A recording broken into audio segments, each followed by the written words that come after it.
Seorang bayi berusia 6 bulan bernama Kayla Rizwan Pratama, anak tunggal sang taipan bisnis Arjuna Wiratama Santoso, yang kekayaannya melampaui 3 triliun rupiah, terus menyusut tanpa kendali meski sudah mendapat perawatan terbaik yang bisa dibeli uang di Jakarta. Dan kedua orang tuanya yang putus asa membawa si kecil ke lebih dari 15 spesialis berbeda, dokter pencernaan, endokrin, gizi, imunologi. Namun tak satu pun mampu menjelaskan mengapa bayi yang makan normal tanpa gejala sakit itu tetap turun berat badan setiap hari sampai tulang rusuknya mulai tampak dan pipinya yang seharusnya tembam berubah tirus pucat.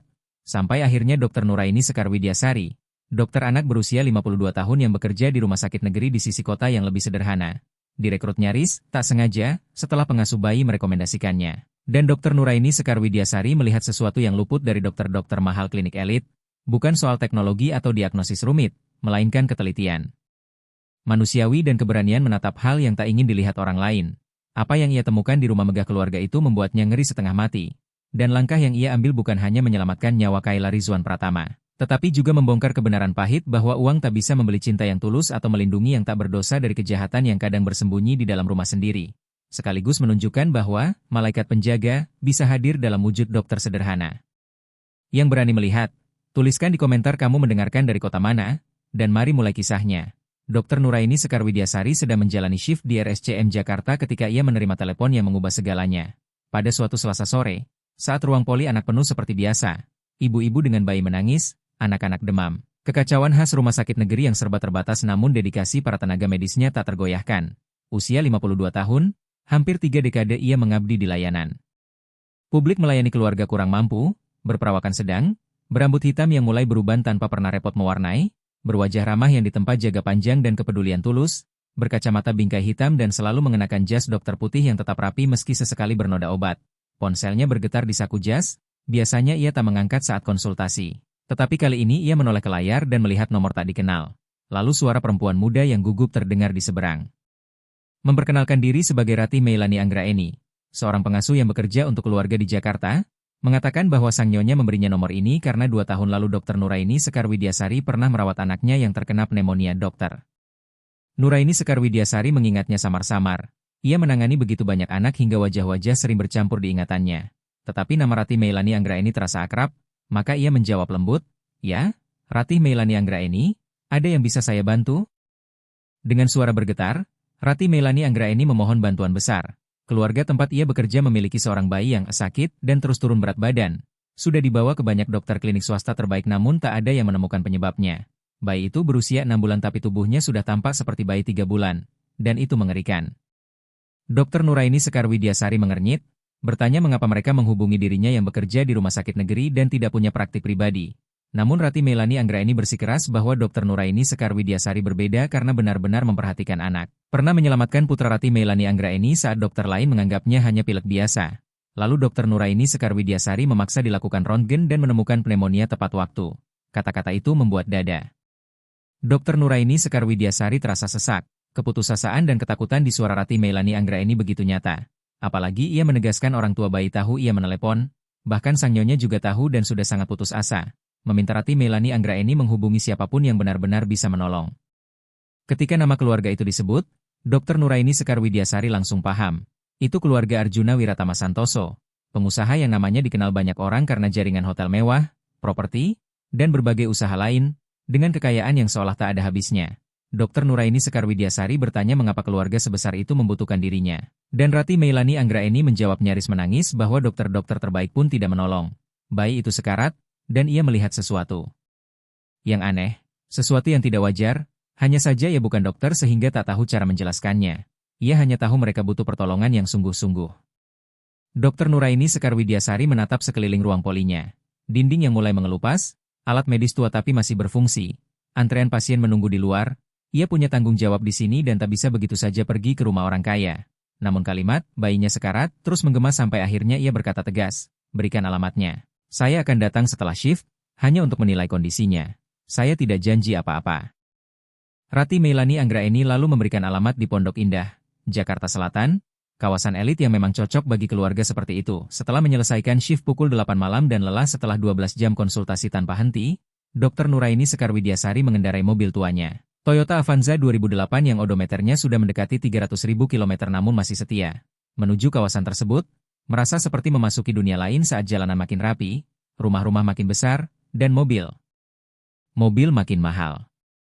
Alamat itu ternyata sebuah rumah megah yang dikelilingi pagar tinggi dan gerbang besi tempa. Dr. Nuraini Sekar Widyasari menekan bel intercom, merasa benar-benar tidak pada tempatnya, lalu suara pria, kemungkinan satpam, menjawab, dan setelah ia memperkenalkan diri sebagai Dr. Nuraini Sekar Widyasari yang diminta Rati Meilani Anggraeni datang memeriksa bayi. Sempat ada jeda sebelum gerbang terbuka perlahan. Ia mengemudikan mobilnya melewati jalan berbatu yang diapit taman-taman terawat hingga tiba di pintu utama. Menyebutnya rumah, terasa kurang tepat karena bangunan itu 3 lantai bergaya modern, kaca dan baja. Lampu-lampu tertata sempurna sampai tampak berkilau seperti permata di malam hari. Luasnya jelas sekitar 1000 meter persegi atau lebih. Pintu bahkan dibuka sebelum ia sempat menekan bel. Rati Meilani Anggraeni muncul. Perempuan muda mungkin sekitar 25 tahun, berseragam pengasuh yang rapi, tetapi wajahnya penuh cemas. "Terima kasih sudah datang, dokter. Terima kasih, ujar Rati Meilani Anggraeni sambil hampir menarik Dr. Nuraini Sekar Widyasari masuk ke dalam rumah, yang bagian dalamnya sama menakjubkannya dengan luarnya. Lantai marmer impor berkilau, lampu gantung kristal, dan seni modern di dinding yang nilainya mungkin melebihi seluruh penghasilan Dr. Nuraini Sekar Widyasari sepanjang hidupnya. Semuanya tampak sempurna dan steril seperti halaman majalah arsitektur, namun ia tidak datang untuk mengagumi dekorasi. "Di mana bayinya?" tanyanya singkat. Dan Rati Meilani Anggraeni menjawab bahwa bayi itu ada di kamar atas dan kedua orang tuanya sudah menunggu. Lalu membawa Dr. Nuraini Sekar Widyasari menaiki tangga marmer melengkung ke lantai 2, menyusuri koridor panjang dengan pintu-pintu di kedua sisi hingga mencapai sebuah kamar besar di ujung. Pintunya terbuka memperlihatkan kamar bayi super mewah dengan boks kayu ukir tangan yang harganya mungkin lebih mahal dari mobil baru. Dekorasi biru putih lembut, mainan mahal tertata rapi di rak, mural hewan safari di salah satu dinding, kursi menyusui berbahan kulit di dekat jendela, meja ganti bermuka marmer, dan bahkan baby monitor berteknologi tinggi terpasang di dinding. Tetapi semua itu seketika tak berarti ketika Dr. Nuraini Sekar Widyasari melihat bayi tersebut. Kaila Rizwan Pratama terbaring di boks, terjaga, menatap langit-langit dengan mata besar gelap, dan tubuhnya sangat kurus. Sepanjang karirnya Dr. Nuraini Sekar Widyasari telah melihat gizi buruk pada anak-anak keluarga miskin. Namun ini berbeda, bayi ini jelas punya akses pada segala makanan. Tetapi tulang rusuknya tampak jelas di balik kulit pucat, lengan dan kakinya kurus seperti ranting, dan wajah yang seharusnya tembam kemerahan di usia 6 bulan justru tirus keabu-abuan. Di sisi boks berdiri kedua orang tuanya. Arjuna Wiratama Santoso, pria 45 tahun bertubuh tinggi atletis yang terawat oleh pelatih pribadi. Rambut hitam disisir rapi ke belakang, mengenakan setelan yang nilainya mungkin setara 3 bulan gaji Dr. Nuraini Sekar Widyasari, memancarkan aura pemimpin yang terbiasa ditaati tanpa bantahan. Dan istrinya Maheswari Intan Permata, lebih muda sekitar 35 tahun, cantik dengan standar yang menuntut uang dan perawatan konstan, rambut pirang hasil salon mahal. Riasan sempurna meski hampir pukul 9 malam, busana desainer kasual bernilai ribuan dolar, namun wajahnya memperlihatkan sesuatu yang tak bisa dibeli uang, ketakutan mutlak dan keputusasaan seorang ibu. "Apakah Anda dokter dari rumah sakit negeri?" tanya Arjuna Wiratama Santoso dengan nada nyaris meremehkan. Menyebut bahwa Rati Meilani Anggraeni bersikeras memanggilnya meski ia tak paham apa yang bisa dilakukan Dr. Nuraini Sekar Widyasari yang belum dilakukan para spesialis terbaik. Namun sebelum ia selesai Maheswari Intan Permata menyela dengan memohon agar setidaknya dokter memeriksa Kaila Rizwan Pratama.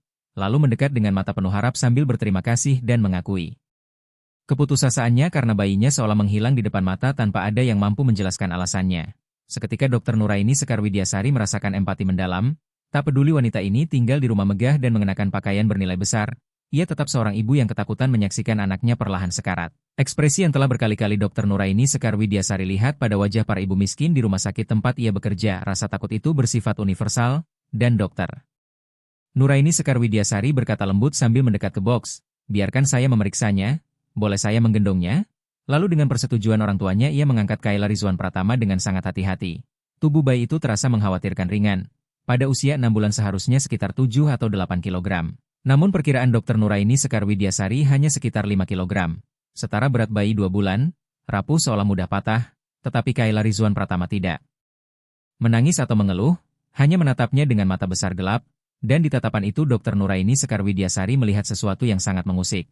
Bukan tatapan bayi sakit, melainkan tatapan pasrah seakan sudah tahu ada yang sangat salah. Pemeriksaan pun dimulai, refleks normal, bunyi jantung dan paru-paru normal, perut dipalpasi tanpa massa atau tanda sumbatan, kulit pucat tanpa ruam, rongga mulut dan lidah normal tanpa tanda dehidrasi berat, lalu Dr. Nuraini Sekar Widyasari meminta riwayat medis lengkap. Dan Maheswari Intan Permata duduk di kursi menyusui sambil menceritakan dengan suara bergetar bahwa Kayla Rizwan Pratama lahir sehat melalui persalinan normal tanpa komplikasi dengan berat lahir sekitar 3,2 kg, 2 bulan. Pertama berjalan baik, makan, naik berat badan, dan tidur normal. Namun sekitar usia 3 bulan mulai turun berat badan secara bertahap. Awalnya ia mengira itu variasi metabolisme bayi, tetapi penurunan terus berlanjut hingga pada usia 4 bulan dokter anak mereka khawatir dan merujuk ke spesialis pencernaan. Lalu Arjuna Wiratama Santoso menyela dengan nada tak sabar bahwa mereka telah menemui 15 spesialis terbaik, termasuk yang didatangkan dari Singapura, menjalani berbagai tes, darah lengkap, biopsi usus, studi metabolik, tes genetik, semuanya normal. Saat ditanya apa yang dimakan, Maheswari Intan Permata menjawab bahwa sebagian besar adalah susu formula terbaik yang bisa dibeli uang, impor dari Selandia Baru sesuai rekomendasi dokter, ditambah bubur empasi sejak sebulan lalu karena usianya 6 bulan. Kayla Rizwan Pratama makan dengan baik, tidak menolak makanan, porsinya sesuai usia. Tetapi berat badannya seperti tidak pernah bertahan. Seolah makanan menghilang, membuat Dr. Nuraini Sekar Widyasari mengernyit karena bayi yang makan normal. Namun turun berat badan pasti ada sebab. Penyakit metabolik, gangguan penyerapan, sesuatu, namun semua telah disingkirkan. Ditanya tentang diare, muntah, demam, tanda infeksi, semuanya tidak ada, suhu selalu normal, tidak berkeringat berlebihan, tidak rewel, tidur baik bahkan terlalu baik, hampir tidak menangis, yang justru aneh karena bayi kelaparan biasanya rewel dan sering menangis. Sementara Kayla Rizwan Pratama terlalu tenang. Siapa yang memberinya makan? Tanya Dr. Nuraini Sekar Widyasari tiba-tiba, membuat orang tua terkejut, dan Maheswari Intan Permata menjelaskan bahwa ia memberi makan saat berada di rumah. Namun karena bekerja paruh waktu di galeri seni keluarga, tidak selalu hadir di setiap waktu makan. Ketika ia tidak ada, Rati Meilani Anggraeni yang memberi makan. Kadang Sinta Ayu Larasati membantu. Dan pada malam-malam tertentu Rati Meilani Anggraeni menginap di kamar servis untuk shift malam Kayla Rizwan Pratama masih terbangun 1 atau 2 kali setiap malam untuk menyusu, dan Dr. Nuraini Sekar Widyasari menoleh kepada Arjuna Wiratama Santoso sambil bertanya, "Dan Anda, apakah Anda memberi makan anak Anda?" Arjuna Wiratama Santoso menegang dan menjawab bahwa ia bekerja mengelola 3 perusahaan sehingga tak punya waktu. Lalu berhenti sejenak seolah menyadari nadanya dan menambahkan bahwa ia membantu jika sempat, kadang di akhir pekan. Dr. Nuraini Sekar Widyasari mengangguk tanpa menghakimi meski mencatat dinamika itu. Lalu meminta melihat tempat penyiapan susu dan penyimpanan makanan bayi, yang membuat Arjuna Wiratama Santoso bertanya tajam untuk apa. Dijawab tenang bahwa ia hanya ingin memastikan. Semuanya ditangani dengan benar karena kadang ada masalah pada cara menyiapkan formula meski kecil kemungkinannya. Maheswari Intan Permata pun bangkit dan mengajak ke dapur. Sebuah ruang desain mewah dengan peralatan premium, marmer di mana-mana, dan pulau dapur besar. Lalu menunjukkan tempat menyimpan susu formula Kayla Rizwan Pratama, kaleng-kaleng impor tertata rapi, serta bubur empasi buatan rumah dari bahan organik dan sebagian produk premium. Sambil menjawab bahwa biasanya Rati Meilani Anggraeni yang menyiapkan makanan, kadang Sinta Ayu Larasati, dan sesekali dirinya bila ada waktu. Dr. Nuraini Sekar Widyasari memeriksa semuanya dengan teliti dan mendapati kualitas formula baik serta empasi tampak bergizi dan sesuai usia tanpa ada yang jelas bermasalah. Lalu meminta izin mengamati 1 sesi menyusu berikutnya dan menanyakan jadwal makan selanjutnya, yang dijawab Maheswari Intan Permata sambil melirik jam Rolex bertabur berlian bahwa sekitar 1 jam lagi, pukul 10 malam. Itu adalah botol terakhir sebelum tidur, dan ia menyetujui pengamatan meski Arjuna Wiratama Santoso tampak kesal dengan waktu dan pengawasan yang memanjang. Mereka menunggu, Dr. Nuraini Sekar Widyasari duduk di ruang keluarga yang luas dengan sofa putih mahal sementara Arjuna Wiratama Santoso menghilang ke ruang kerjanya untuk menelepon urusan bisnis dan Maheswari Intan Permata berbincang gugup tentang berbagai dokter dan teori, fibrosis kistik, penyakit celiak, hingga tumor otak, yang semuanya terbantahkan oleh hasil pemeriksaan, seakan anaknya dikonsumsi sesuatu yang tak terlihat. Dr. Nuraini Sekar Widyasari mendengarkan penuh empati sembari memproses pola yang terlewat. Tepat pukul 10, Rati Meilani Anggraeni turun menggendong Kayla Rizwan Pratama. Bayi itu terjaga dengan mata besar gelapnya, dan ketika ditanya lokasi menyusu, Rati Meilani Anggraeni menjawab di kursi dekat box, maka mereka kembali ke kamar bayi, di mana Rati Meilani Anggraeni menyiapkan botol dengan mencampur susu formula dan air matang, menghangatkannya hingga suhu tepat, menguji di pergelangan tangan, lalu duduk dan menyuapi. Kayla Rizwan Pratama menyusu normal dengan hisapan kuat. Dan menelan teratur, posisi dipegang benar agar tak menelan udara, dan Dr. Nuraini Sekar Widyasari mengamati saksama tanpa menemukan kesalahan teknik. Bayi itu benar-benar makan dan susu masuk ke tubuhnya, lalu mengapa berat badannya tidak naik? Proses menyusu berlangsung sekitar 20 menit, Kayla Rizwan Pratama menghabiskan seluruh botol berisi 200 ml, takaran yang tepat untuk usianya. Kemudian Rati Meilani Anggraeni menyandarkannya di bahu dan menepuk punggungnya hingga bersendawa. Semuanya tampak benar-benar normal. Ini seperti biasanya? Tanya Dr. Nuraini Sekar Widyasari. Dan Rati Meilani Anggraeni mengangguk. Mengatakan ia selalu makan dengan baik, tak pernah menolak botol, dan bubur empasi pun selalu dihabiskan. Ditanya apa yang terjadi setelah makan? Rati Meilani Anggraeni menjelaskan bahwa ia mengganti popok bila perlu lalu menidurkannya di box. Biasanya bayi langsung tertidur, terbangun lagi malam hari. Sekitar pukul 3 pagi, untuk 1 botol lagi lalu tidur kembali. Semuanya terdengar sepenuhnya normal. Bayi 6 bulan yang makan baik, tidur baik, tanpa gejala sakit, kecuali satu hal, ia kelaparan sampai sekarat. Dr. Nuraini Sekar Widyasari kembali menyapu pandangan ke sekeliling kamar, mencari apapun yang bisa menjelaskan kejanggalan ini. Matanya melewati perabot mahal, mainan tertata rapi, baby monitor di dinding, box bayi yang rumit, hingga sebuah detail kecil menarik perhatiannya. Di atas meja kecil di samping kursi menyusui ada sebuah gelas setengah terisi yang tampak seperti air. Namun di dasarnya terlihat residu putih seolah ada sesuatu yang dilarutkan tapi tidak sepenuhnya. Dr. Nuraini Sekar Widyasari mendekat dan mengamati lebih saksama. Jelas ada sisa dan tercium bau sangat samar, nyaris tak terasa, tetapi sedikit beraroma obat. Gelas ini milik siapa? Tanyanya berusaha tetap santai, dan Rati Meilani Anggraeni menoleh lalu menjawab bahwa itu miliknya karena ia sering haus saat menyuapi bayi dan membawa air. Ditanya apakah ia selalu membawa air saat menyusu. Rati Meilani Anggraeni mengiyakan, hampir selalu. Dr. Nuraini Sekar Widyasari mengangguk, pikirannya bekerja cepat, lalu bertanya sejak kapan gelas itu ada di sana. Jawabannya sejak sore. Setelah menyuapi Kayla Rizwan Pratama pukul 6, gelas itu ditinggalkan dan lupa dibawa turun. Bolehkah saya membawanya? Tanya Dr. Nuraini Sekar Widyasari. Untuk dianalisis, Rati Meilani Anggraeni tampak bingung menganalisis gelas airnya. Namun Dr. Nuraini Sekar Widyasari berdalih itu hanya kehati-hatian untuk menyingkirkan kemungkinan kontaminasi lingkungan. Sebuah kebohongan kecil karena sebenarnya kecurigaan mengerikan mulai terbentuk di benaknya. Terlalu mengerikan untuk diucapkan sebelum yakin. Di mana Sinta Ayu Larasati? Tanyanya tiba-tiba. Maheswari Intan Permata, yang tadi naik saat menyusu dan kini berdiri di ambang pintu, menjawab bahwa hari ini hari liburnya dan ia akan kembali besok. Siapa lagi yang tinggal di rumah ini? Lanjut Dr. Nuraini Sekar Widyasari. Jawabannya hanya mereka berdua, Kayla Rizwan Pratama, Rati Meilani Anggraeni, dan Sinta Ayu Larasati. Dengan seorang tukang kebun yang datang 3 kali seminggu tanpa masuk rumah serta petugas kebersihan 2 kali seminggu yang juga tak berinteraksi dengan bayi. Dr. Nuraini Sekar Widyasari mengangguk sambil mencerna semuanya. Lalu bertanya hati-hati, bolehkah saya mengajukan pertanyaan yang mungkin terdengar aneh? Dan ketika Maheswari Intan Permata menjawab putus asa bahwa apapun boleh, Dr. Nuraini Sekar Widyasari bertanya, apakah ada seseorang di rumah ini yang mungkin ingin menyakiti Kayla Rizwan Pratama? Keheningan total menyelimuti ruangan. Rati Meilani Anggraeni tampak terkejut. Maheswari Intan Permata memucat. Dan Arjuna Wiratama Santoso, yang baru saja masuk, menegang sambil menuntut dengan suara rendah berbahaya apa maksud insinuasi itu. Sementara Dr. Nuraini Sekar Widyasari memilih kata-katanya dengan sangat hati-hati. Dr.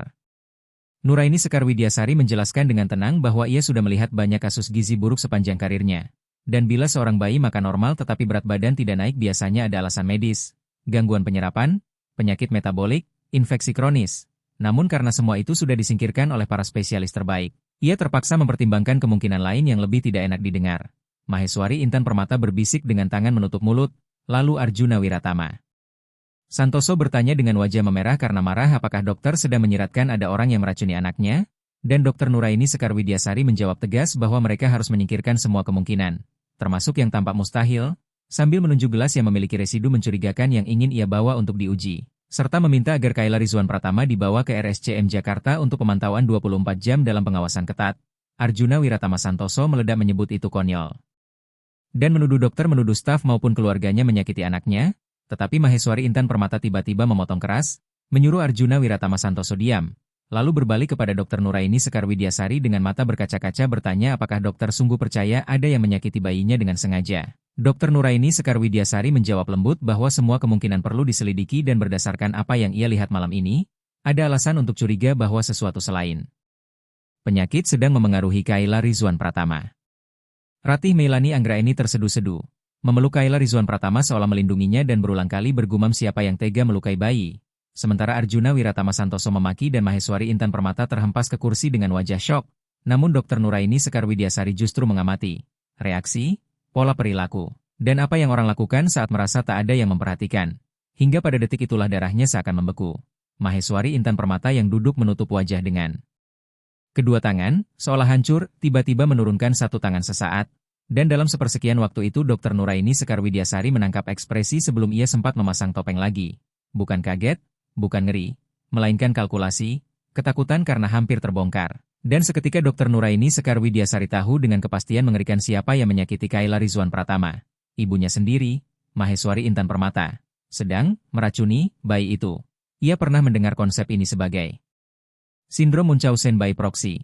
Ketika pengasuh, seringkali ibu, sengaja membuat anak sakit demi perhatian dan simpati, tetapi selama ini itu hanya teori di buku, belum pernah ia temui langsung, sampai sekarang, dan ia sadar harus sangat cerdas karena jika ia menuduh Maheswari Intan Permata tanpa bukti, Arjuna Wiratama Santoso bisa saja mengusirnya dan Kaila Rizwan Pratama akan tetap berada dalam bahaya. Ia membutuhkan bukti konkret dan waktu.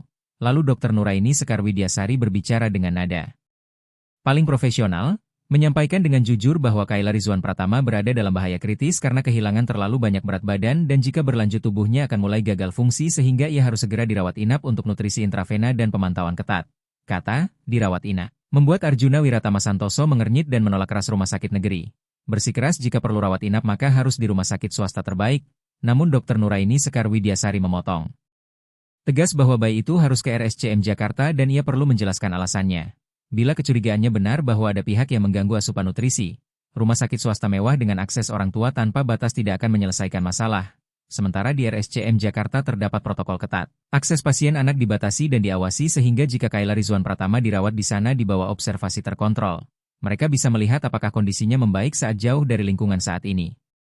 Itu benar. Dan Dr. Nuraini Sekar Widyasari juga tahu di sana ia punya kendali lebih untuk melibatkan pekerja sosial dan menerapkan perlindungan tanpa keluarga menyadari mereka sedang dicurigai. Maheswari Intan Permata menjadi sangat pucat dan berkata tidak perlu.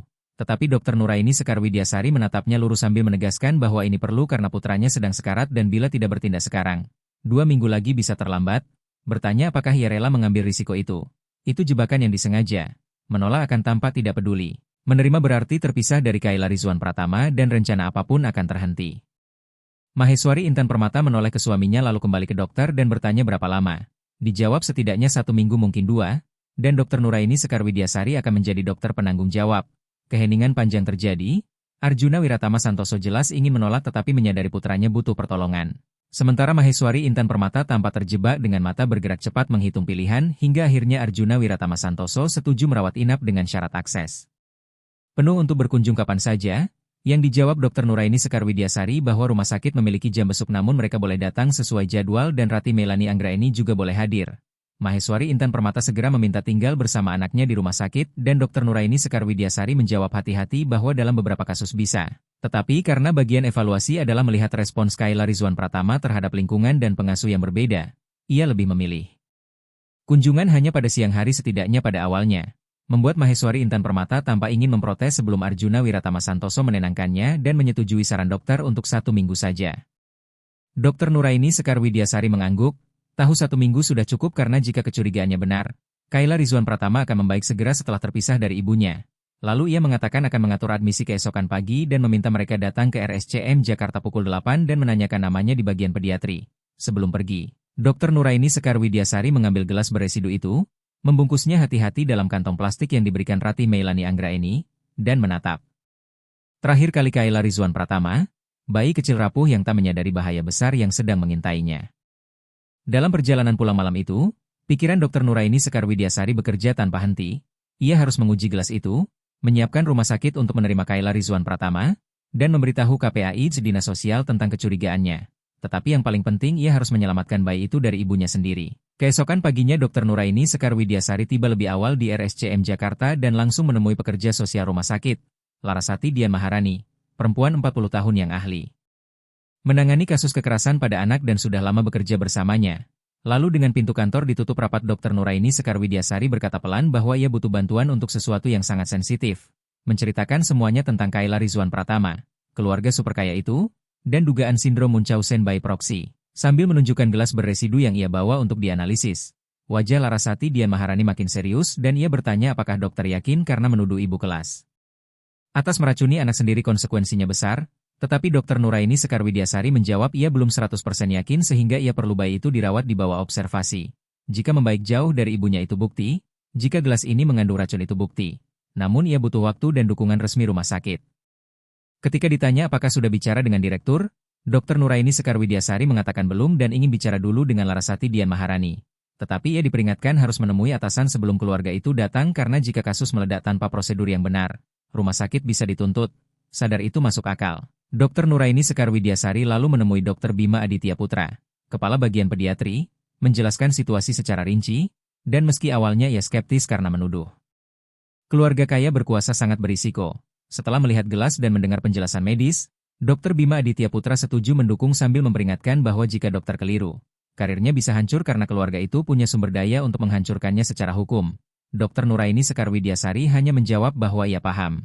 Tetapi jika ia benar dan tidak bertindak, bayi itu akan mati dan ia tidak sanggup hidup dengan penyesalan itu. Tepat pukul 8, keluarga itu datang membawa Kayla Rizwan Pratama. Arjuna Wiratama Santoso mengemudikan Mercedes-Benz S-Class hitam terbaru. Sementara Maheswari Intan Permata turun dengan gaya kasual mahal, jeans desainer, blue sutra, kacamata hitam Chanel. Menggendong Kayla Rizwan Pratama yang dibungkus selimut yang nilainya seolah lebih mahal dari seluruh isi lemari Dr. Nuraini Sekar Widyasari. Kontras antara keluarga mewah itu dan rumah sakit negeri tak mungkin lebih mencolok karena RSCM. Jakarta melayani warga kebanyakan, dindingnya butuh cat ulang, alat medisnya tua namun berfungsi, ruang tunggu penuh keluarga sederhana, dan keluarga itu tampak jelas tidak pada tempatnya serta canggung. Dr. Nuraini Sekar Widyasari menyambut mereka sendiri, membawa ke area pediatri, dan mengatakan ia sudah menyiapkan kamar privat. Jumlahnya sedikit dan biasanya untuk kasus khusus, dan ini jelas termasuk, kamar itu sederhana. Boks rumah sakit, kursi tamu, peralatan dasar di dinding, jauh dari kemewahan kamar bayi di rumah mereka namun bersih dan fungsional. Dengan nada meremehkan Arjuna Wiratama Santoso bertanya apakah disinilah anaknya akan tinggal karena bahkan tidak ada kursi nyaman. Tetapi Maheswari Intan Permata memotong dengan suara tegang bahwa tidak apa-apa asalkan Kayla Rizwan Pratama membaik. Dr. Nuraini Sekar Widyasari kemudian memulai proses admisi, menimbang berat badan, mengukur suhu, memeriksa tanda vital, dan mencatat riwayat medis lengkap, dan angka di timbangan menunjukkan Kayla Rizwan Pratama hanya sekitar 5 kg, hampir 1 kg turun dibanding bulan sebelumnya menurut catatan yang dibawa Maheswari Intan Permata. Kita akan mulai nutrisi intravena sekarang juga, jelas Dr. Nuraini Sekar Widyasari ketika seorang perawat memasang infus di tangan kecil Kayla Rizwan Pratama. Bayi itu menangis sedikit saat prosedur berlangsung, tetapi tidak sekeras bayi pada umumnya. Sebuah tanda lain yang mengkhawatirkan karena bayi yang terlalu lemah seringkali bahkan tidak punya tenaga untuk menangis kencang. Lalu apalagi? Tanya Maheswari Intan Permata sambil menatap tajam setiap gerakan Dr. Nuraini Sekar Widyasari dan para perawat, dan dokter menjawab bahwa mereka akan memantau terus-menerus suhu, tekanan darah, kadar oksigen, semuanya, memberi susu formula setiap 3 jam, menimbang setiap botol sebelum dan sesudah untuk mengetahui persis berapa yang diminum, serta mendokumentasikan semua buang air, muntah jika ada, dan perubahan kondisi sekecil apapun. Soal kunjungan, Maheswari Intan Permata menanyakan kapan mereka boleh datang. Lalu Dr. Nuraini Sekar Widyasari menjelaskan jam besuk dari pukul 10 pagi sampai 8 malam. Mereka boleh datang di rentang itu tetapi diminta tidak membawa makanan atau minuman untuk Kayla Rizwan Pratama karena semua yang dikonsumsi harus disiapkan dan diberikan oleh staf RSCM Jakarta. Dan meski bibir Maheswari Intan Permata mengeras, ia tetap mengangguk. Keluarga itu tinggal sekitar 2 jam. Selama itu Maheswari Intan Permata nyaris tidak bergerak dari sisi box. Sementara Dr. Nuraini Sekar Widyasari mengamatinya diam-diam. Bagaimana ia terus menyentuh bayi, bertanya tentang setiap prosedur, dan tampak hampir cemas, bukan kecemasan wajar seorang ibu khawatir, melainkan kecemasan seseorang yang rencananya sedang terganggu. Akhirnya Arjuna Wiratama Santoso memaksa untuk pergi karena ada rapat penting dan berkata mereka akan kembali malam ini. Tetapi Dr. Nuraini Sekar Widyasari menyela bahwa ia lebih suka malam pertama ini Kayla Rizwan Pratama beradaptasi tanpa pengunjung. Besok mereka boleh datang seharian, membuat Maheswari Intan Permata tampak panik dan berkata bayi akan takut tanpanya dan akan menangis. Namun Dr. Nuraini Sekar Widyasari meyakinkan bahwa perawat akan selalu ada bersamanya dan bila ada masalah mereka akan menghubungi segera. Sebuah ujian lain, karena jika Maheswari Intan Permata benar-benar menolak berpisah, itu mendukung kecurigaan dokter bahwa ia perlu dekat untuk melanjutkan tindakannya. Maheswari Intan Permata tampak ingin memprotes lagi, tetapi Arjuna Wiratama Santoso sudah mengambil dompetnya dan menyuruhnya pulang, mengatakan dokter tahu apa yang dilakukan dan Kayla Rizwan Pratama akan baik-baik saja semalam. Sebelum pergi Maheswari Intan Permata membungkuk mencium kening Kayla Rizwan Pratama dan berjanji akan kembali besok. Lalu mereka akhirnya pergi dan Dr. Nuraini Sekar Widyasari mengembuskan napas lega karena kini observasi yang sesungguhnya dimulai. Hari pertama itu Dr. Nuraini Sekar Widyasari mengawasi sendiri setiap aspek perawatan. Nutrisi intravena, glukosa, elektrolit, vitamin, susu formula tiap 3 jam dengan takaran dan catatan yang presisi. Serta setiap perawat yang berinteraksi dengan Kayla Rizwan Pratama diinstruksikan mencatat semuanya secara teliti. Dr. Nuraini Sekar Widyasari menunggu hasilnya. Jika kecurigaannya benar bahwa Maheswari Intan Permata memberi sesuatu yang membuat bayi tidak menyerap nutrisi atau memicu muntah dan buang air setelah makan, maka tanpa gangguan itu kondisi bayi seharusnya mulai stabil. Malam pertama berjalan tenang, Kayla Rizwan Pratama tidur mengejutkan baik dan hanya terbangun sekali untuk menyusu. Perawat jaga malam melaporkan ia menghabiskan seluruh botol tanpa masalah dan tidak muntah setelahnya. Keesokan harinya keluarga itu datang lebih pagi. Maheswari Intan Permata masuk hampir berlari menuju boks tempat Kayla Rizwan Pratama terjaga menatap mainan gantung yang dipasang perawat di atasnya. Ia berbisik manja menanyai kabar bayinya lalu mengangkatnya dari boks dan memeluknya erat. Sementara matanya bergerak cepat menyapu peralatan medis dan catatan di sekitar tempat tidur. Catatan pada papan di ujung boks terus dipindai Maheswari Intan Permata seolah mencari informasi. Lalu Dr. Nuraini Sekar Widyasari masuk ke kamar tak lama kemudian dan menyapa. Mengatakan bahwa Kayla Rizwan Pratama melewati malam dengan baik. Maheswari Intan Permata bertanya dengan keterkejutan tulus apakah bayinya tidak menangis atau rewel, dan Dr. Nuraini Sekar Widyasari menjawab tidak. Ia sangat tenang, makan dengan baik dan tidur nyenyak. Sehingga dokter melihat konflik di wajah Maheswari Intan Permata. Kelegaan yang beradu dengan sesuatu yang lebih gelap, mungkin kekecewaan. Sekarang kita timbang sebagai bagian pemantauan harian, kata Dr. Nuraini Sekar Widyasari, dan Kayla Rizwan Pratama diletakkan di timbangan pediatrik yang menunjukkan 5 kg 300 gram, naik 200 gram dalam satu hari. Dr. Nuraini Sekar Widyasari menjaga wajahnya tetap netral meski jantungnya berdebar karena ini adalah bukti. Sebab bayi tidak naik 200 gram dalam 24 jam kecuali sebelumnya kekurangan nutrisi. Beratnya naik, kata Arjuna Wiratama Santoso membaca timbangan. Bertanya apakah itu baik, dan Dr. Nuraini Sekar Widyasari mengonfirmasi sangat baik sambil mengamati reaksi Maheswari Intan Permata yang tampak pucat. Ketika ditanya apakah kenaikan 200 gram sehari itu normal, dokter menjawab bahwa bagi bayi yang sebelumnya kurang gizi lalu menerima nutrisi yang tepat, itulah yang diharapkan, membiarkan frasa, nutrisi yang tepat, menggantung di udara, menyiratkan bahwa di rumah Kayla Rizwan Pratama tidak menerimanya. Keluarga itu tinggal sepanjang hari. Maheswari Intan Permata nyaris tak meninggalkan sisi Kayla Rizwan Pratama, menyuapinya sesuai jadwal sementara para perawat mendokumentasikan setiap mililiter yang diminum. Dr. Nuraini Sekar Widyasari memperhatikan Maheswari Intan Permata terus-menerus meraih ponsel dari saku celananya, menatapnya gugup dan mengetik pesan, kepada siapa dan untuk apa. Pada hari ketiga, Kayla Rizwan Pratama naik lagi 100 gram. Warna kulitnya membaik, ia lebih waspada, mulai berceloteh dan bermain dengan tangannya seperti bayi 6 bulan seharusnya, sesuatu yang sebelumnya tidak ia lakukan. Dr. Nuraini Sekar Widyasari mengirim gelas beresidu itu ke laboratorium swasta dengan biaya sendiri demi hasil yang terpercaya meski perlu beberapa hari. Sementara menunggu, ia terus mengamati Maheswari Intan Permata, dan apa yang dilihatnya menguatkan setiap kecurigaan. Kecemasannya bukan kecemasan wajar seorang ibu dengan anak sakit, melainkan gelisah dan saraf, bertanya berulang kali tentang apa tepatnya yang diberikan kepada Kayla Rizwan Pratama dan prosedur apa yang dilakukan. Saat diminta keluar ruangan untuk prosedur tertentu, ia memprotes, dan yang paling mengungkap, ketika Kayla Rizwan Pratama jelas membaik, bahkan ketika Arjuna Wiratama Santoso berkomentar bahwa bayinya terlihat jauh lebih baik. Maheswari Intan Permata tidak tampak bahagia, melainkan khawatir. Pada hari kelima, Dr. Nuraini Sekar Widyasari menerima hasil laboratorium. Gelas itu mengandung residu obat pencahar, khususnya magnesium sulfat dengan konsentrasi tinggi, serta jejak pecak yang digunakan untuk memicu muntah. Membaca laporan itu membuat Dr. Nuraini Sekar Widyasari mual karena Maheswari Intan Permata telah memberi bayinya sendiri obat pencahar dan pemicu muntah. Membuatnya muntah dan diare setelah setiap kali makan sehingga nutrisi tidak terserap meski ia makan. Kejam dan mengerikan, dan kini Dr. Nuraini Sekar Widyasari memiliki bukti. Sehingga ia segera menemui Direktur Rumah Sakit dan Larasati Dian Maharani, pekerja sosial dokter.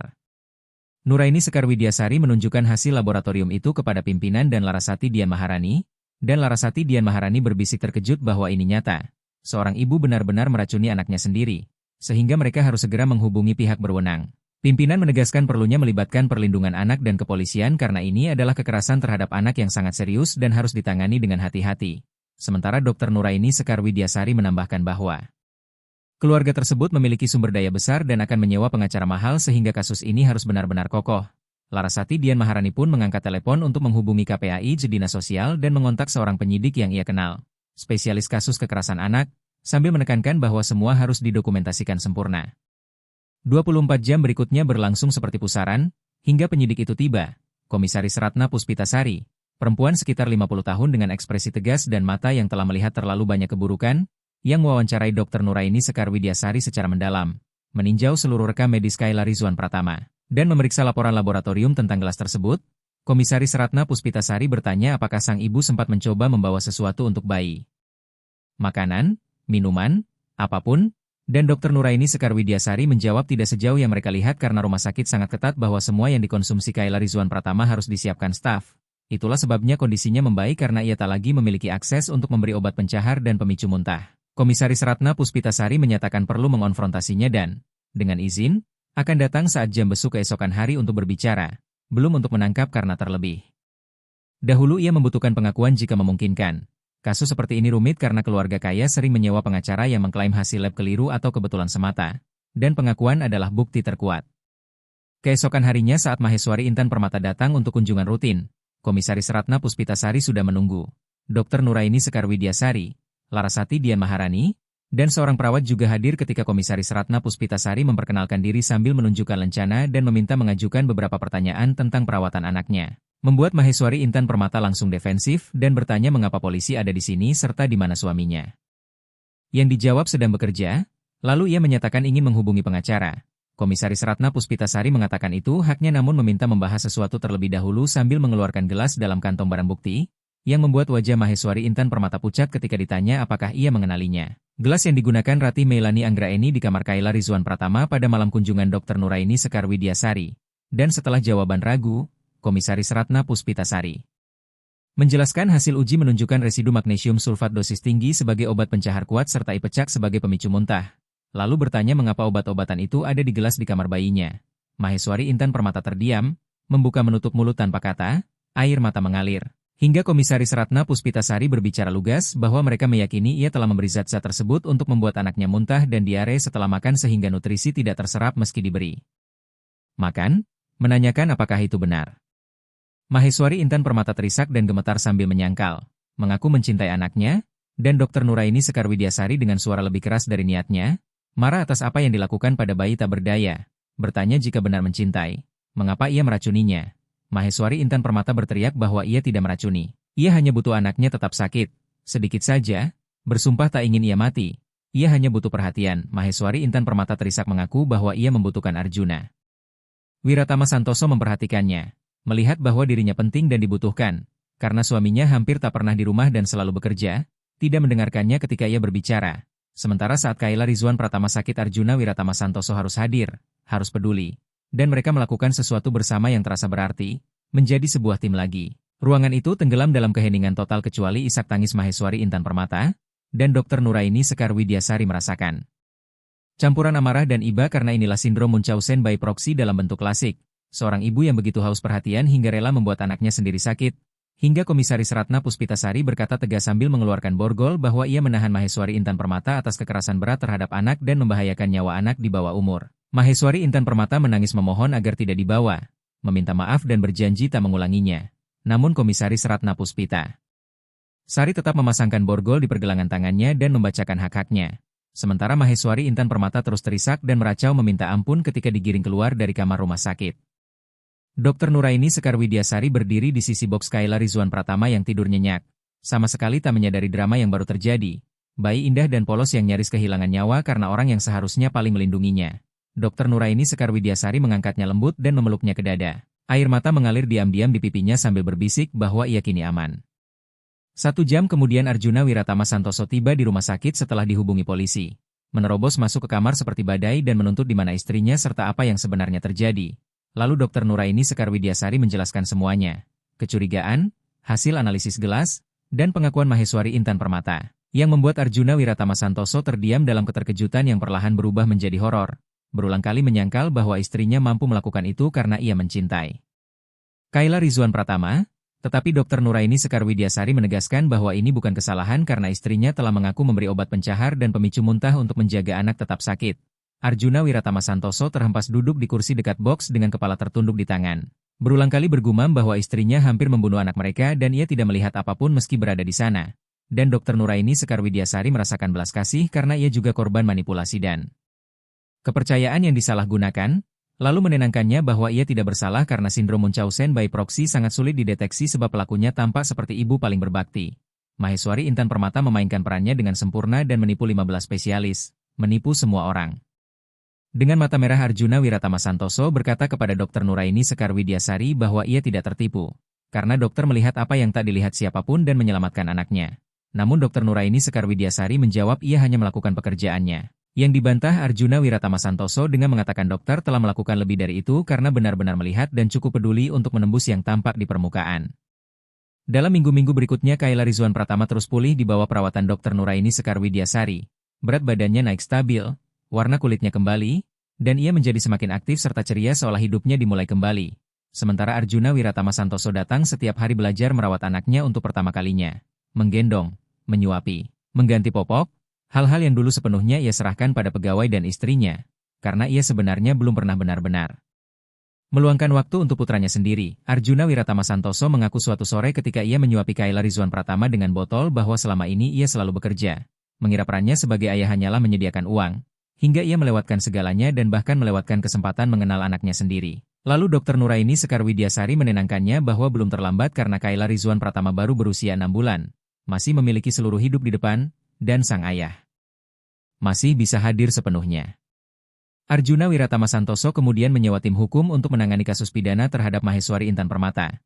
Sementara pengacara pihak Maheswari Intan Permata berargumen bahwa ia menderita gangguan mental dan membutuhkan perawatan, bukan penjara, dengan bukti bahwa ia mengalami depresi pasca melahirkan yang tidak pernah ditangani dengan baik. Pernikahannya bermasalah, dan ia merasa ditinggalkan serta diabaikan oleh Arjuna Wiratama Santoso. Kasus ini memicu perhatian media yang sangat besar karena kisah seorang ibu kaya yang meracuni bayinya sendiri adalah jenis berita yang digemari media. Namun Dr. Nuraini Sekar Widyasari menolak semua permintaan wawancara demi melindungi privasinya dan privasi Kayla Rizwan Pratama. Pada akhirnya Maheswari Intan Permata menerima kesepakatan hukum dengan mengaku bersalah atas kekerasan terhadap anak sebagai imbalan hukuman yang diringankan dan kewajiban menjalani perawatan psikiatri. Dijatuhi 5 tahun penjara dengan pembebasan bersyarat setelah 3 tahun serta 10 tahun masa pengawasan di mana ia dilarang bertemu Kayla Rizwan Pratama tanpa pendampingan KPAI Dinas Sosial. Sementara Arjuna Wiratama Santoso mengajukan perceraian dan memperoleh hak asuh penuh atas anaknya. 3 bulan setelah penangkapan Maheswari Intan Permata, Kayla Rizwan Pratama dipulangkan dari RSCM Jakarta dengan berat 8 kg. Sepenuhnya normal untuk bayi 9 bulan. Sehat, bahagia, dan berkembang sempurna. Arjuna Wiratama Santoso mempekerjakan Rati Melani Anggraeni sebagai pengasuh penuh waktu karena menyadari cintanya yang tulus kepada Kayla Rizwan Pratama dan perannya yang krusial dalam menyelamatkan nyawanya dengan menghubungi Dr. Nuraini Sekar Widyasari. Tidak berhenti di situ, Arjuna Wiratama Santoso mendirikan sebuah yayasan amal atas nama Kayla Rizwan Pratama sebagai ungkapan terima kasih kepada Dr. Nuraini Sekar Widyasari. Ia menyalurkan dana ke rumah sakit umum untuk memperkuat layanan pediatri, melatih tenaga medis mendeteksi kekerasan terhadap anak, dan menyediakan layanan kesehatan mental gratis bagi para ibu dengan depresi, dengan donasi awal sekitar 80 miliar rupiah, dan institusi pertama yang menerima bantuan adalah RSCM Jakarta. Khususnya Departemen Pediatri tempat Dr. Nuraini Sekar Widyasari bekerja. 6 bulan setelah semua cobaan itu, Dr. Nuraini Sekar Widyasari menerima penghargaan dalam sebuah upacara khusus di rumah sakit, di mana pimpinan memuji dedikasi, ketajaman, dan keberaniannya mengejar kebenaran meski harus menantang keluarga berkuasa. Sementara Arjuna Wiratama Santoso hadir bersama Kayla Rizwan Pratama yang kini berusia 1 tahun. Kuat, ceria, gemuk, sehat, dan sepenuhnya normal. Dalam pidatonya Arjuna Wiratama Santoso berkata bahwa dokter tidak hanya menyelamatkan nyawa anaknya tetapi juga menyelamatkan dirinya, mengajarinya bahwa menjadi ayah berarti hadir, benar-benar melihat anak, dan menghargai setiap momen. Karena meski pernikahannya hancur dan keluarganya porak-poranda, dari puing-puing itu ia membangun hubungan nyata dengan putranya berkat dokter tersebut. Dr. Nuraini Sekar Widyasari menggendong Kayla Rizwan Pratama saat mendengar pidato itu. Melihat bayi tersebut bermain dengan kacamatanya sambil berceloteh riang. Sama sekali tidak menyadari bahwa ia pernah berada hanya beberapa minggu dari kematian dan diselamatkan oleh seorang dokter yang berani melihat apa yang tidak ingin dilihat orang lain. Lalu ketika gilirannya berbicara Dr. Nuraini Sekar Widyasari menegaskan bahwa ia tidak sendirian karena Rati Melani Anggraeni yang menghubunginya. Larasati Dian Maharani yang mengordinasikan semuanya, dan Komisaris Ratna Puspitasari yang mendapatkan pengakuan. Semuanya adalah tim orang-orang yang cukup peduli untuk bertindak dokter. Nuraini Sekar Widyasari mengatakan bahwa satu-satunya hal istimewa yang ia lakukan hanyalah melihat, benar-benar melihat seorang pasien dan bertanya pada dirinya sendiri apa yang sebenarnya terjadi di balik permukaan, dan pertanyaan itulah yang menyelamatkan satu nyawa. Kemudian seorang wartawan bertanya apa yang membuatnya menyadari bahwa ada sesuatu yang tidak beres. Dan Dr. Nuraini Sekar Widyasari merenung bahwa awalnya adalah gelas dengan residu milik Rati Melani Anggraeni. Namun yang lebih penting adalah mengamati reaksi orang-orang. Karena ketika ia menyarankan kemungkinan ada seseorang yang menyakiti Kayla Rizwan Pratama, semua orang bereaksi dengan keterkejutan tulus kecuali Maheswari Intan Permata yang justru bereaksi dengan ketakutan, dan ketakutan itulah yang memberitahunya bahwa ia benar. Ketika ditanya nasihat untuk dokter lain yang menghadapi kasus serupa, Dr. Nuraini Sekar Widyasari menjawab agar percaya pada intuisi. Karena jika sesuatu terasa salah, jika angka-angka tidak masuk akal, jika gambaran klinis tidak logis, jika reaksi keluarga tampak aneh, maka harus menggali lebih dalam dan tidak pernah berasumsi bahwa kekerasan tidak mungkin terjadi hanya karena sebuah keluarga kaya, berpendidikan, atau memiliki akses sumber daya, sebab kekerasan melintasi semua batas sosial, ekonomi dan bisa terjadi di rumah megah maupun rumah sederhana. Dan tanggung jawab dokter adalah melindungi pasien paling rentan tanpa memandang siapa orang tua mereka. Setahun setelah menyelamatkan Kayla Rizwan Pratama, Dr. Nuraini Sekar Widyasari tetap bekerja di RSCM Jakarta, melayani keluarga kurang mampu dan melakukan pekerjaan yang sama persis seperti yang telah ia lakukan selama 30 tahun. Sementara yayasan milik Arjuna Wiratama Santoso telah meningkatkan secara drastis departemen pediatri dengan peralatan baru, lebih banyak staf, dan fasilitas yang lebih baik, meski Dr. Nuraini Sekar Widyasari tetap menjadi dokter yang sama, rendah hati dan berdedikasi. Arjuna Wiratama Santoso dan Kayla Rizwan Pratama rutin berkunjung, dan Arjuna Wiratama Santoso secara drastis mengurangi jam kerjanya untuk memilih menghabiskan lebih banyak waktu bersama putranya, mempekerjakan para manajer untuk menjalankan perusahaannya agar ia bisa fokus menjadi seorang ayah. Kayla Rizwan Pratama tumbuh dengan indah menjadi anak berusia 2 tahun yang berlari dan bermain, berbicara dalam kalimat-kalimat sederhana, sepenuhnya normal dan sehat, tanpa ingatan sedikit pun tentang masa ketika ia hampir meninggal dan diracuni perlahan oleh ibunya sendiri. Maheswari Intan Permata menjalani hukumannya dan dibebaskan setelah 3 tahun karena berkelakuan baik, setelah menerima perawatan psikiatri intensif dan tampak membuat kemajuan nyata dalam memahami penyakit mentalnya. Namun Arjuna Wiratama Santoso tetap tegas bahwa ia tidak akan pernah diizinkan bertemu Kayla Rizwan Pratama tanpa pengawasan, karena kerusakan yang telah ia lakukan tidak dapat dimaafkan meskipun berakar pada gangguan mental. Dr. Nuraini Sekar Widyasari kadang memikirkan kembali kasus itu, tentang bayi kaya yang terus menyusut sementara dokter-dokter mahal tak menemukan penyebabnya, dan ia mengingat pelajaran terpenting yang dipelajarinya selama 30 tahun berpraktik. Teknologi medis terbaik, rumah sakit termahal, dan spesialis paling bergengsi tidak pernah sepenting seorang dokter yang benar-benar melihat, benar-benar peduli, berani mengajukan pertanyaan sulit dan mengikuti jawabannya kemanapun ia membawa. Karena Dr. Nuraini Sekar Widyasari menyelamatkan Kayla Rizwan Pratama bukan karena ia lebih cerdas daripada 15 dokter lain, melainkan karena ia bersedia mempertimbangkan hal yang tak terpikirkan, mencurigai yang tampak mustahil, dan melihat apa yang tidak ingin dilihat orang lain, dan kehendak untuk melihat kebenaran itulah, betapapun menyakitkan atau tak terduga, yang menjadikan seorang dokter benar-benar besar, sehingga Kayla Rizwan Pratama hidup, tumbuh, dan berkembang menjalani kehidupan yang normal dan bahagia, sama sekali tidak menyadari betapa dekatnya ia dengan kematian pada bulan-bulan pertama hidupnya. Dan semua itu terjadi karena seorang dokter rumah sakit negeri berkacamata bingkai hitam tebal dan jas dokter yang sesekali ternoda obat sempat memperhatikan sebuah gelas dengan endapan putih samar lalu berani bertanya pada dirinya sendiri apa arti tanda kecil itu. Kadang, malaikat pelindung tidak datang dengan sayap dan lingkaran cahaya. Kadang mereka datang membawa stetoskop, puluhan tahun pengalaman, dan tekad yang tak tergoyahkan untuk melindungi mereka yang paling rentan tanpa peduli harga yang harus dibayar secara pribadi. Dr. Nuraini Sekar Widyasari adalah tipe malaikat seperti itu, dan Kayla Rizwan Pratama hidup berkat dirinya. Tamat. Jika kisah ini menyentuh hatimu, silakan subscribe kanal kami karena cerita-cerita berikutnya akan menyentuhmu lebih dalam lagi. Kamu akan melihat bagaimana Tuhan melindungi yang tak bersalah, bagaimana kebenaran selalu menemukan jalannya untuk muncul ke permukaan seberapapun rapatnya ia disembunyikan, dan bagaimana kadang para pahlawan hanyalah orang biasa yang berani melihat apa yang orang lain memilih untuk tidak lihat. Kisah-kisah ini menemukanmu tepat ketika kamu membutuhkannya. Tuhan memberkati. Sampai jumpa di cerita berikutnya.